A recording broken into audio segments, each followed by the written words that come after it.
raising my energy with me. I got a question.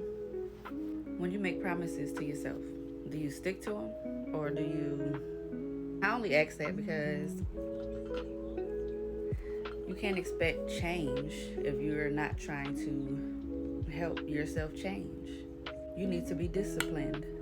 You need to stick to a schedule, make a routine, and sticking to a disciplined routine can help you in the long run. As I'm telling y'all this, I'm taking it in myself and, learning myself because I'm not perfect. I'm not where I want to be, but I'm not where I used to be neither.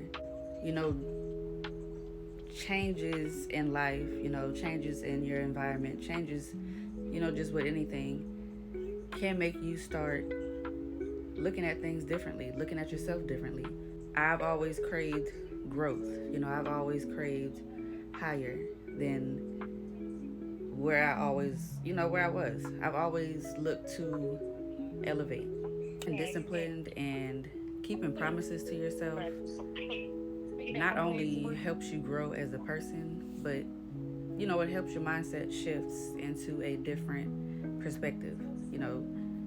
How you look at things, how you move with things. If you need to go to the gym, make a promise to yourself to go to the gym.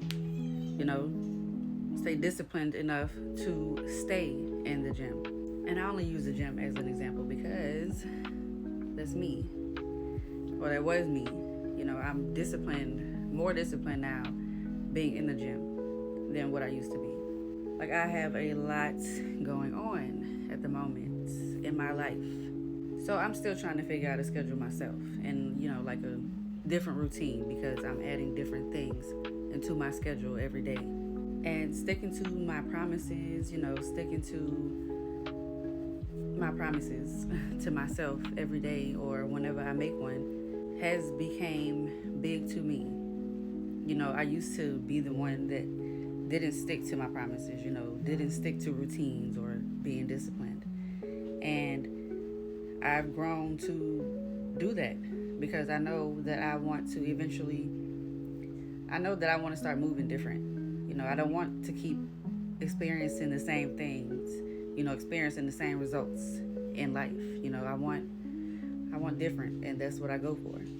And yes, it does take time, It does take time. Changes take time, and that's okay. Just don't give up on the goal. And in the future, you will look back and you will thank yourself for starting today. I really hope y'all paid attention to the message though, and not just this hormones going on my face. But it is what it is. It is what it is. Because me worrying about what y'all think or y'all worrying about what's on my face, it ain't going to get neither one of us any higher in life. We're just going to take the message and we're going to leave it at that. But as always, I do appreciate the love and the support.